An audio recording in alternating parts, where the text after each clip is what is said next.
Yes, the recording's all started.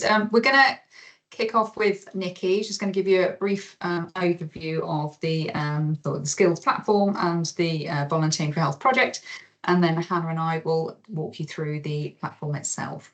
Are you ready, Nikki? I am indeed. Hello, welcome everybody. Lovely to see so many people here. Very brief sort of context for the Get Involved Skills platform. You may be wondering why it suddenly turned up at this point. So it's part of a wider project called Volunteering for Health, which is a partnership project that we are running with the ICB and various other partners, and has been funded by NHS charities together. And the focus of the project really is about broadening volunteering and making it more accessible, learning what that means in practice, and also supporting more NHS settings to be able to engage with and support volunteers. So we have 3 strands to the project. The first one is this one around primary care network settings, so that's GP surgeries and community pharmacies and community dentists who use and involve volunteers currently in quite a patchy way, and it's about how can we really develop and promote best practice. So that's the part that we're working with the ICB closely, and with the Norfolk and Norwich Hospital, and Sally Dyson's here, who is an expert in volunteers within the NHS service.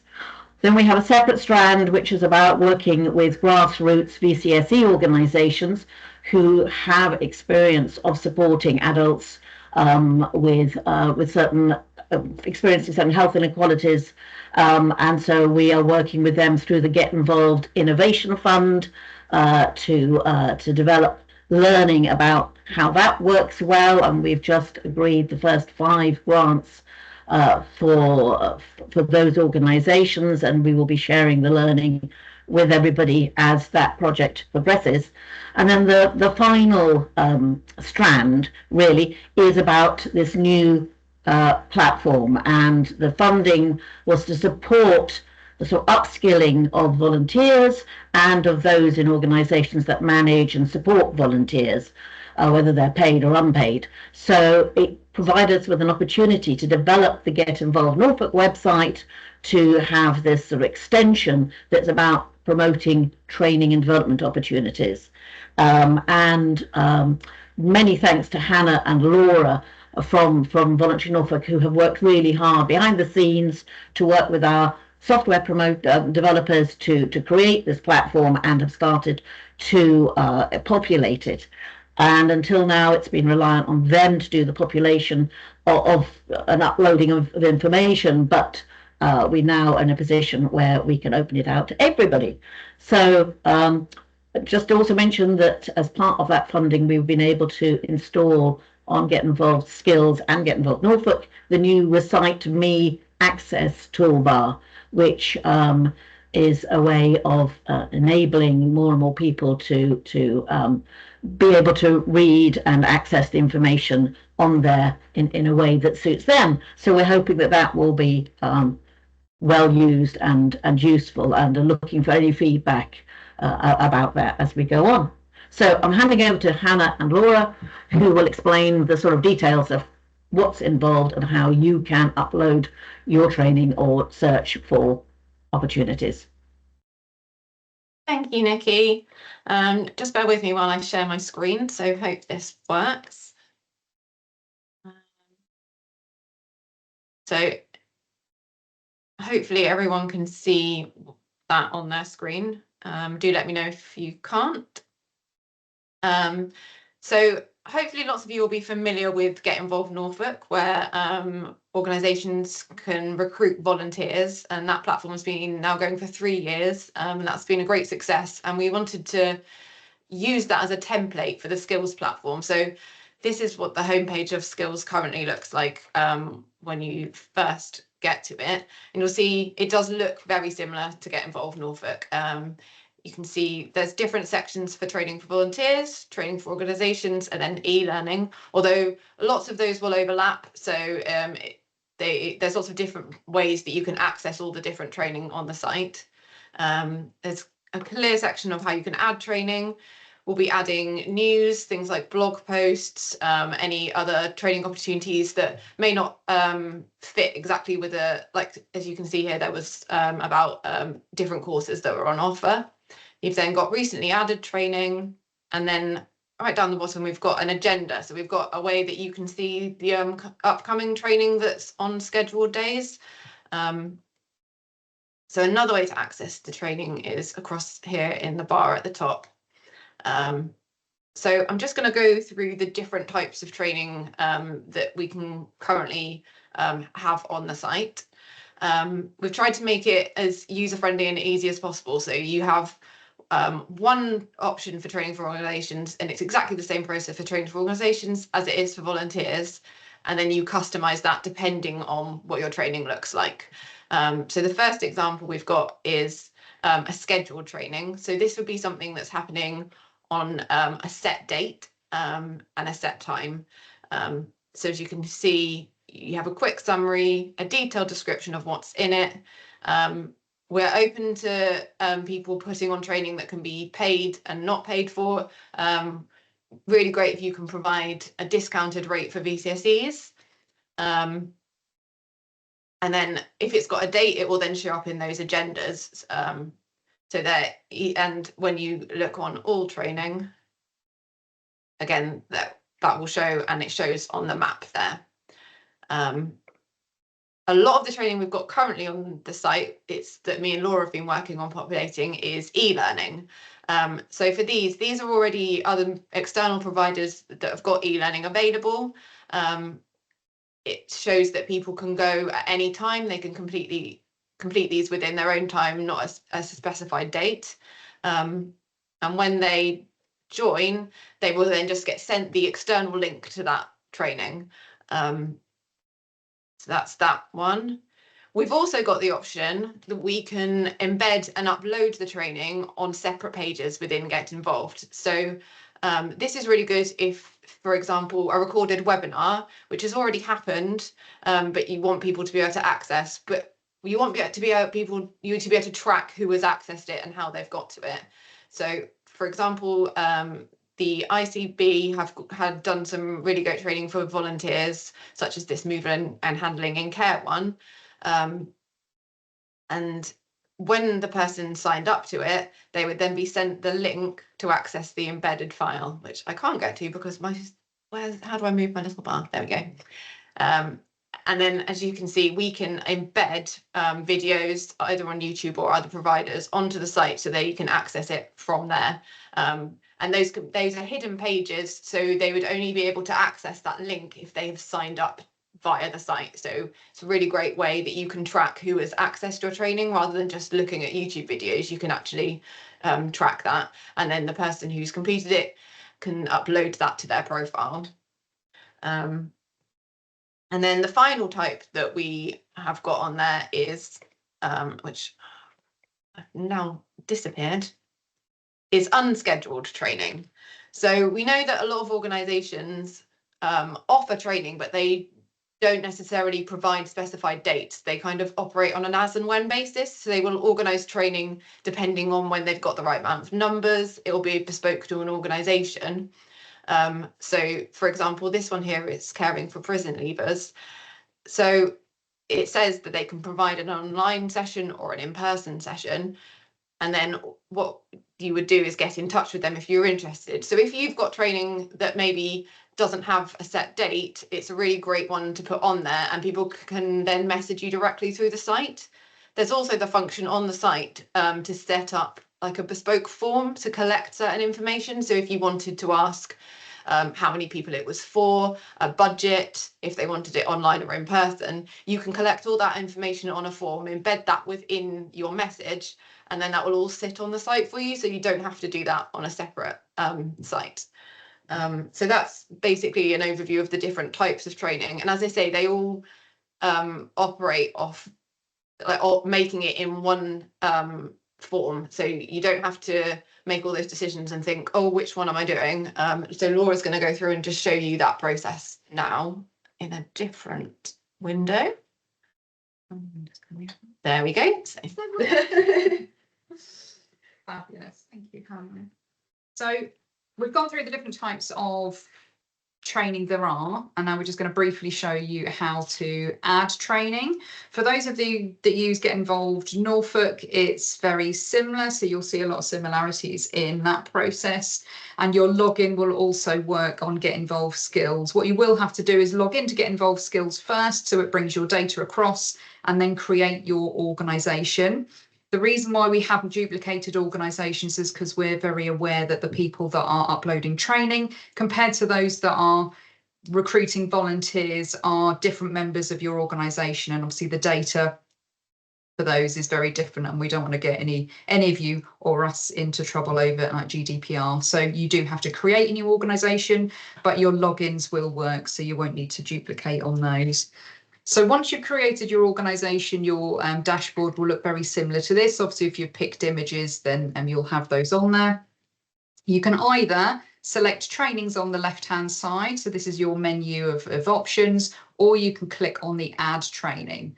So by clicking on the add training, you've got different options. If you need to add further admins, you can use that, and then you select whether it's a training for an organisation or a training for a volunteer. Whichever one of these you select, it will stay like that. So if you do make a mistake, that opportunity will then have to be deleted. We can't change it for you. So just make sure it's the right type of training. If it's all right for both, then obviously that's fine. So we'll just select training for organisations. So you can see again, very similar to Get Involved Norfolk. You pick the place or address where the training's taking place. If it is online or the location is flexible because you've got no set venues, then you just select those. Like Hannah mentioned, we've got no date, start and end date, and specific end dates. So we're just going to select that one for now. I'm not going to fill in all of these because it will be a little bit dull, but it's just to show you how to set it all up. So we've got how long you expect the training to last. So more so on like e-learnings, it might be, oh, you should have it done in less than a couple of hours. Brief summary.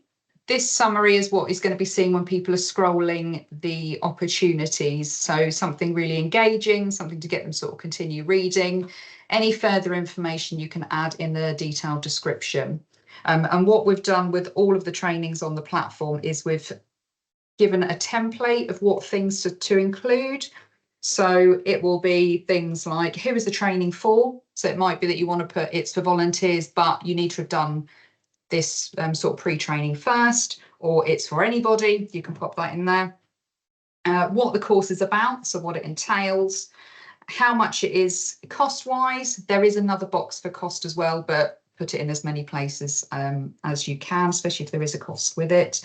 How long it takes to complete, who's facilitating the training, and anything they get on completion as well. So it might be a certificate, it might be like badges, anything like that. You can add those. So I'm not going to add it now, but I'll just sort of leave it on there. If you are using venues, there's an additional section for instructions on how to get to that location. So some people use these, say there's parking available and how many spaces, which bus stop is nearby, or anything else that just sort of helps people get to where you are. Then you've got cover image. We suggest you use sort of photos. If you've got photos, they're a lot more engaging than sort of animated like images, and they tend to be more popular. Like we mentioned earlier, we've got free and paid. So if it is a paid for course, then do stick the cost in there. If it's from a certain amount, because you offer discounts, then put the minimum on there and then pop in the description that it's from, depending on like turnover or whatever our criteria is. You've got options for unlimited and limited numbers. Most trainings, the same as our volunteering opportunities, will leave those as unlimited. But if you want to select it as limited to either manage applications or because you do have set figures in a venue, then do pop those on.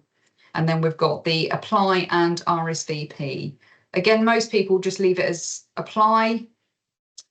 Others will select RSVP, but it does set it up like it's an event, and people will just tell you that they're going, and they won't get all the other notifications as to when you select apply. So it's wise to use that one. As Hannah mentioned, you can create custom forms. So if there's any additional information that you'd like to know from the learners, then you can create a form and upload it to whichever of the training it's relevant to. And there's a standard welcome message. So we do encourage everybody to use the welcome messages. It's an acknowledgement that their training sort of application has gone through. You can use it to add additional information. So if there's links to webinars, like what we mentioned earlier, if there's an enrolment form, a sign up form, or any further instructions that they need to know to sort of progress their application, do pop it into that. It does mean that it goes to them straight away. So if they're making their application at midnight, they're still going to get all of that information. It's not going to wait for you to get in Monday morning and send it to them. If you want to then follow it up when you see it, then that's absolutely fine to do that. So we've got topic tags. There isn't an awful lot of topic tags, and that is intentional, just so we haven't got like lots of things for people to select. And we're hopeful that the training that's going to be provided on the platform is going to fit into these categories. So you can see we've got working with vulnerable populations, leadership and management, volunteering basics, and then also how the training is delivered. So depending on what topics you select will depend on where it appears on the platform, but also be mindful of what titles you're giving your opportunities, because there is the functionality to search for like keywords. So it might be that someone will come onto the platform and they'll just type in health and safety. So if your opportunity's got health and safety in the title, it's more likely to pick that up for that individual. And then once you're ready, I'd encourage you all to save it as a draft first. That gives you the option just to have a look at it, to see what the layout is like and make sure you're happy with it before you publish it. When you do publish, just as with Get Involved, it goes live on the site straight away. We don't need to pre-approve that. So just make sure you're happy as soon as you pop it on there. So that's that one. We have also got on the sort of user experience, which will open in yet another window, because we've got many windows and I've lost my mouse. Oh, is he gone? Because it's really quick, isn't it? Just zooms off. So this is what the screen would look like for a user. So this is potential sort of any of you guys that would be looking for training, and also potential volunteers. It will list what training you've got upcoming. Then in your profile, which I will show you up here, we've got the view profile, and then it will automatically generate the training in the activity history. So when somebody applies for your training, this part will be automatic. Once they've completed their training, or if it's something like e-learning, they can then go in and edit the amount of hours that it's taken them to do it, plus any additional information like what they did within the training, how much time it took them to do it, and they can attach files. So this is where they'll upload their certificates. So we've got the functionality at the moment that we use for the volunteer passport. We upload their training certificates. Some people upload references and any sort of other sort of volunteering activity. That will all be in their profile. All of that information is available to you as an organisation when somebody applies to your role. So you won't be able to see it from the volunteer pool. That data is kept private until they make an application to you. And then you'll be able to see what training they've done, how many hours, and what volunteering activity that they've done as well. So just to say that the user profile will be, they can use that across this site and across Get Involved Norfolk. So they can upload these certificates and then go and apply for a volunteering role, and that will automatically show on that site as well. So that's right. We've tried to make it as seamless as possible so that users can like go between both of the sites. Yeah. And also just to show you those welcome messages that Laura mentioned before, this is what it would look like for a user. So for example, someone's applied for the moving and handling in care, they will get the message saying thank you for applying, and then click on that link and it will open the link to the training. So that's where you can put in things like Eventbrite links if you prefer that to be your sign up method, or if you've got a form that's on your website, or you've got another email address that someone needs to contact you on. So yeah, that's all customizable when you set up the training. And the last thing we're going to quickly go through is just some of the other resources that we're going to have available on the site. So this is very much a work in progress. So if you go to our resources tab, you can see that we've got resources volunteers, resources volunteer managers. We say volunteer managers, but that's also coordinators, anyone in an organisation who supports and works with volunteers, really. So if you look at the volunteer one, this is very much for people who are new to volunteering, who are not already with an organisation or have just started thinking about volunteering. So it's some information about the benefits of it, some stories, finding roles, what to do at an interview, how it enhances employability, and then there's some local support and wellbeing options as well, in case people feel like they need to access those. We've also got some really basic commonly asked questions that links to things like government guidance. So it's a really good thing to point people to if they are perhaps thinking about volunteering but not really sure how it works. If you've got any other resources that you think would be helpful to include, please do let us know. We're always looking for more things. If you feel like there's something missing there that you would like to see. And then we've got a similar page for the volunteer managers. The first section is all resources that we've produced. Now, these have been already available on Get Involved Norfolk, but we're making these a more prominent part of our offer and our support. So when you click on one of these, it will automatically open and download a document. So I think there's sort of 12, 15 on here. There's a lot there to look at. And again, if there's anything that you're looking for specifically with supporting volunteers that you'd like some advice on and that maybe isn't included in this, please do let us know, get in touch, because we can create these resources for you. We also would like to include links to other external resources. So there's some really good ones there that we've got. Got links to the SAFER programme, who we work quite closely with, and they've already uploaded some of their training onto the site. So there's more information about that. Guidance on things like DBS. We've got recorded sessions that you can watch that Voluntary Norfolk have done about volunteer management. And then the last thing we've got is our volunteer coordinators Padlet board. So if anyone is in the volunteer coordinators network, you may already be aware of this, but we've managed to get this on the site now, so that there's a lot more resources on here, as you can see, about good practice news that. But this is a more sort of up-to-date version, rather than it'll have things that are more recent, like news posts and things. So you can scroll through here, or you can go to that externally. If anyone is interested, by the way, in being part of the volunteer coordinating network and you're not already, do get in touch and we can add you to that, because we hold quarterly meetings throughout the year. I think the one other thing we could mention is about if you have training platforms or intranet within your organisation, if there's any particular part of the platform or there's any particular training opportunities that you would like to feature on your intranet pages, then just let us know what sort of thing you'd like in regards to content, and we can create the codes, speak to your IT department, and you can embed parts of the Get Involved skills or Get Involved Norfolk, or both, into your existing websites or intranet. So if you want to discuss that with us, do let us know as well. And in a similar way, you can also share the training opportunities in the same way that you can share the volunteer roles on Get Involved Norfolk. So that's a really good way to share through social media, and it will just link straight through to that page. Should we stop sharing? Yeah. So we're going to stop sharing. We're going to stop recording. And then if anybody's got any questions, anything that you'd like to see again, anything you'd like to go through, any suggestions, then we invite you to stick your hand out, shout it out.